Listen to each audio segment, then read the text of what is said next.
ছোটবেলায় বোনের সাথে আমার সম্পর্ক ছিল একদম টম অ্যান্ড জেরির মতো। সারাদিন শুধু ঝগড়া আর মারামারি।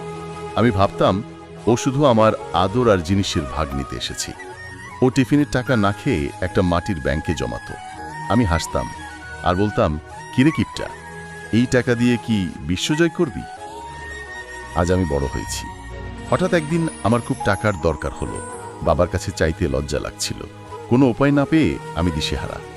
হঠাৎ দরজায় তাকিয়ে দেখি বোন দাঁড়িয়ে, হাতে সে মাটির ব্যাংক। কিছু বোঝার আগেই ও ব্যাংকটা ফ্লোরে আছাড় দিয়ে ভেঙে ফেলল।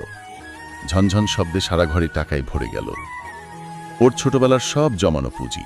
সে টাকাগুলো আমার হাতে দিয়ে বলল, নে ভাইয়া, তোর আর চিন্তা করতে হবে না। আমি অবাক হয়ে গেলাম। যাকে আমি কিপটে ভাবতাম, সে আজ আমার জন্য নিজের সব শখ বিসর্জন দিল। বোনেরা হয়তো ঝগড়া করে, কিন্তু ভাইয়ের বিপদে সবার আগে ওরাই ঢাল হয়ে দাঁড়ায়।